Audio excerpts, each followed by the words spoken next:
Whoa! Oh no! No, wait, dude! That's a turtle! Look at the size of it. It's freaking huge. Welcome to MojoPlays, and today we're battling the hardest boss in every Final Fantasy game. For this list, we'll be focusing only on the toughest mainline entry bosses, as the toughest bosses in spin-off games and remakes deserve their own list. Both endgame and optional bosses are eligible for this list, as long as they make taking them down the biggest challenge in the entire game. What was the hardest boss you faced in a Final Fantasy game, and how long did it take you to win? Let us know in the comments below. Before we continue, be sure to subscribe to our channel and ring the bell to get notified about our latest videos. Warmech, Final Fantasy. Super bosses have been a part of the Final Fantasy DNA since its very first iteration, but that's not the only thing that makes Warmech something special. Whereas most super bosses are easily found within the game, usually wandering around the map or within a certain play area, Warmech is a random encounter.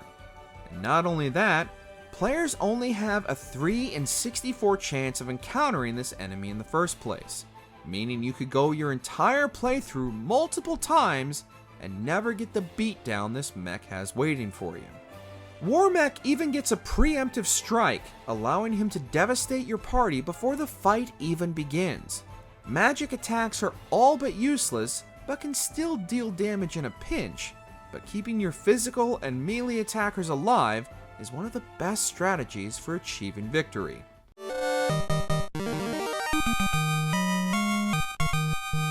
The Emperor, Final Fantasy II.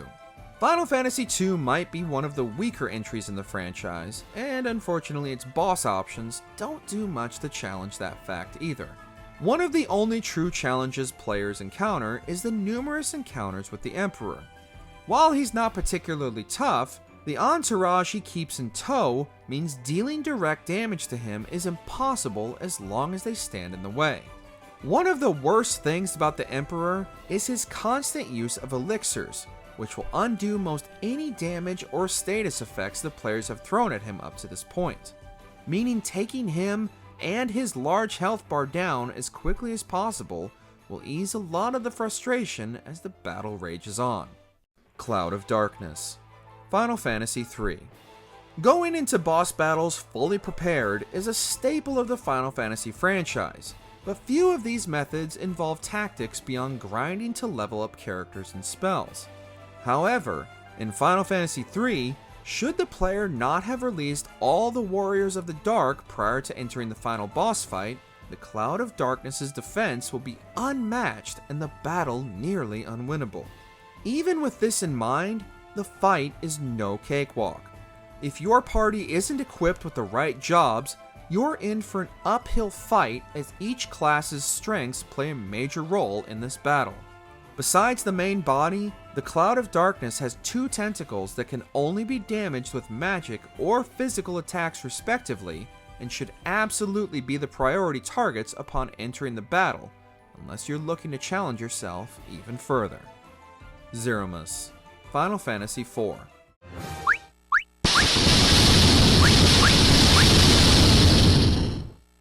Final Fantasy games are renowned for their multi-stage bosses, but few can claim to continue the fight from beyond the grave.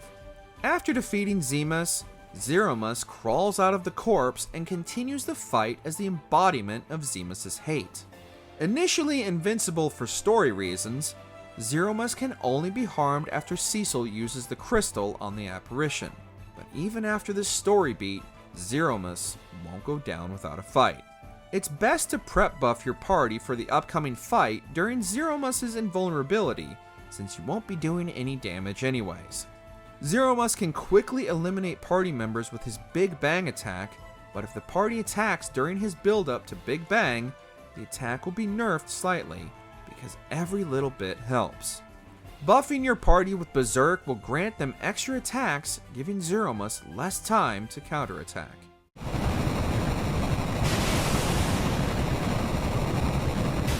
Exdeath and Neo Exdeath, Final Fantasy V.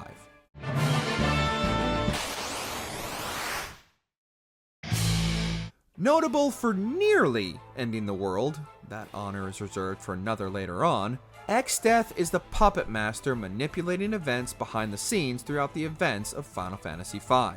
Although you initially fight Exdeath and his white hole attack, which can instantly KO a single party member, defeating this first form only unleashes the true test of skill, Neo Exdeath, who multitasks battling you and attempting to end the world in the background.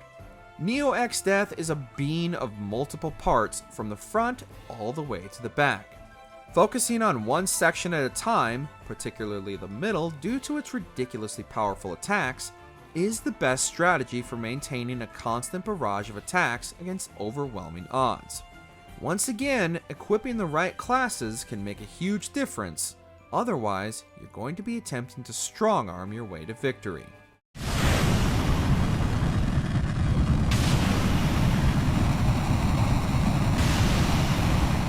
Kefka, Final Fantasy VI.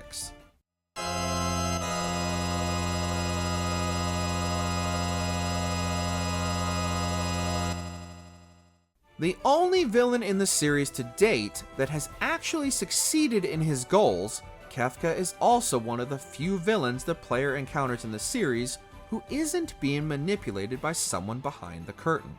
Although he's encountered numerous times throughout the game, it's Kefka's final form after becoming the god of magic we're focusing on here.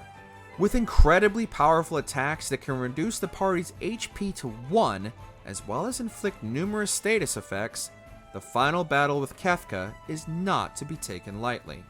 Kefka also changes up his tactics depending on how much damage he's taken, adopting new and more powerful spells the lower his health gets.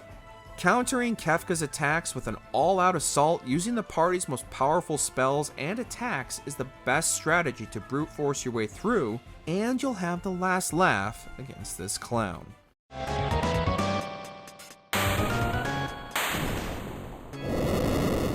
Emerald Weapon, Final Fantasy VII. One of the 5 super weapons created to protect the planet, Emerald Weapon is by far the toughest of the super bosses you face in Final Fantasy VII, and that's even before you take into account the 20-minute time limit you have to complete the battle. The Emerald Weapon waits in the depths at the bottom of the sea, which is only accessible by submarine. Yes, you have to actively seek out this fight. Each of the Emerald Weapon's attacks deal thousands of damage, and should be immediately countered with healing items or spells, and even then, players will have needed to master their limit breaks as well as multiple materias to even hope of finishing this battle within the time limit. Since its release, players have since found strategies for soloing Emerald Weapon, but those attempting this fight for the first time should not go in unprepared.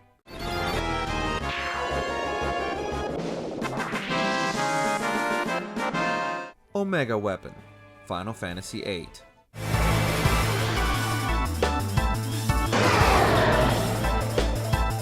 Yet another super boss the player must actively seek out to challenge, Omega Weapon not only stands before the player at level 100, defeating it also unlocks an in-game achievement for besting the entry's toughest boss. Much like Emerald Weapon, minus the time limit, Omega Weapon packs a punch with most of its attacks being able to nearly wipe out your party in one go if unprepared. Mastering the game's often confusing junction system is key to victory, as is memorizing Omega's repeating attack pattern. Even with this in mind, maintaining a constant flow of attacks and limit breaks while keeping an eye on your party's health can become overwhelming, and all it takes is forgetting about just one of Omega's predetermined attacks to end up on the losing side of this battle.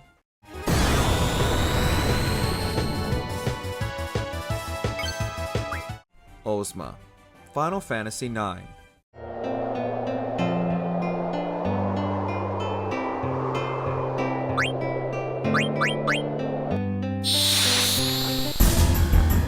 Widely considered one of the most challenging super bosses of the original Final Fantasy run before the turn of the century, The steps in order to even find and fight Ozma are just as difficult as the boss itself. Players must first complete the majority of hot and cold quests with their chocobo, as well as the friendly monster side quests to even land physical attacks on the orb. Located in Chocobo Air Garden, Ozma will immediately unleash all manner of destruction upon your party, as well as constantly heal itself, prolonging the battle near indefinitely should you enter without a strategy to deal with the Rainbow Ball. Ozma's attacks are unpredictable, and if its own MP is depleted, Ozma can absorb the magic points necessary to keep the battle going from your party. Upon defeat, Ozma will drop a complete pumice, allowing Dagger to summon her final Eidolon, Arc.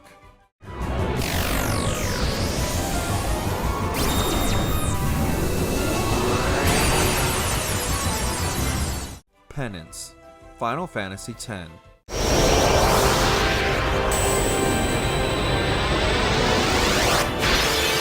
A super boss so powerful it wasn't even in the original version of Final Fantasy X released in the West until the HD remaster. Penance lives up to its name and exists only to punish those foolish enough to challenge it. Boasting a mind-blowing basic 12 million HP, in addition to its arms, which come equipped with a respectable 500,000 HP each, Penance will challenge even the most die-hard Final Fantasy fan. Penance's favorite attack is Judgment Day, which can hit every party member for 99,999 damage in one go. Like I said, punishing the player is its main goal here.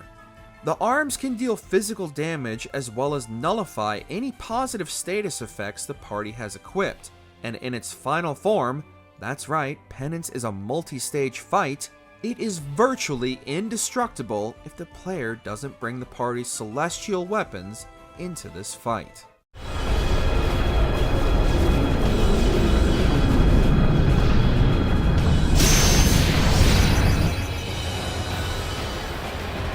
Absolute Virtue, Final Fantasy XI. One of the most challenging and also most unpopular boss fights in Final Fantasy history, Absolute Virtue was added to Final Fantasy XI in an update in 2005, and by 2008, still no one had felled the beast. However, a majority of this challenge was caused by the developers themselves, who continuously nerfed any strategies they deemed illegitimate, and it wasn't until 2008 that the developers themselves revealed how they initially planned for players to defeat Absolute Virtue, and then even patched out their own strategy preventing players from adopting it. Battles against Absolute Virtue reportedly could last up to 30 hours and still remain undefeated, even despite the numerous wikis devoted to studying the enemy's attack patterns. Finally, with the level cap raised to 99, Absolute Virtue's health dropped from 100,000 to 60,000, and many of its abilities nerfed, players have since championed this once unwinnable fight. Yasmat, Final Fantasy XII.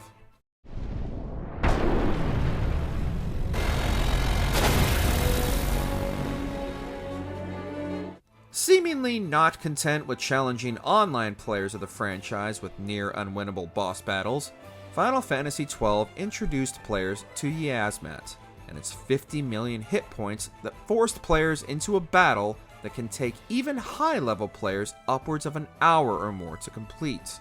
Maintaining a proper distance in this fight is essential, due not only to the area's traps, but should the player stray too far from the fight, Yasmat will cast instant death on any challenger outside of its physical attack radius. Once Yasmat's health is halved, all attacks against the foe for the remainder of the fight are reduced by a third, meaning the max damage the player can deal is reduced to only 7,000. The best strategy is to focus on combo weapons that can deal damage multiple times as opposed to brute force attacks. Long Yi, Final Fantasy XIII.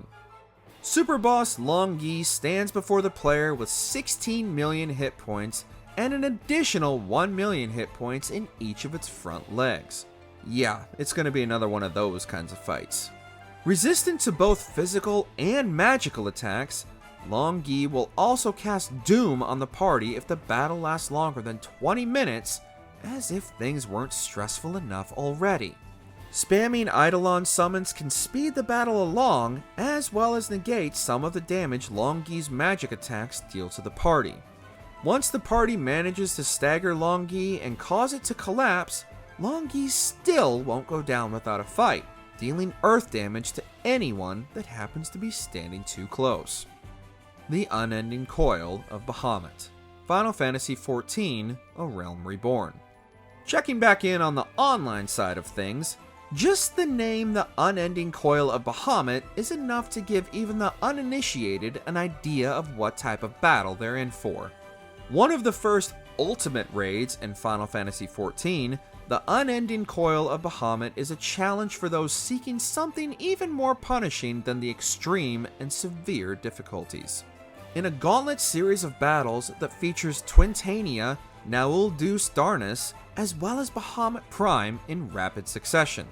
The true battle begins once Bahamut Prime is defeated and casts Terra Flame to eliminate the entire party, only to resurrect them once again to continue the fight against all three combined in an unending cycle of torment. Even despite all of this, the developers seem to have learned their lesson, and the Unending Coil of Bahamut remains far more defeatable than Absolute Virtue did in its original form.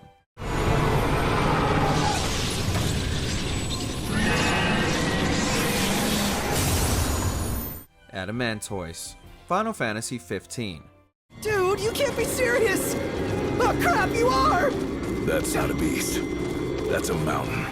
Perhaps this is one hunt we should reconsider. The Final Fantasy series has no shortage of enormous bosses to contend with, but in Final Fantasy XV, all of those are overshadowed, literally, by the boys taking on the literal freaking mountain that is Adamantoise.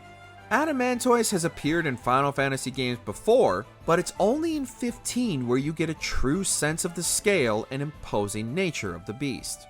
From the moment the mountain comes to life, you just know this will be as much a test of strength as it is endurance, as this battle can take upwards of an hour to complete, and that's only if you don't have to start over from scratch by attempting this fight unprepared. Noctis's warp ability is a huge advantage in this fight, as long as you stay near the Adamantoise's head, but this can also be cancelled out and leave him vulnerable should anything get in the way.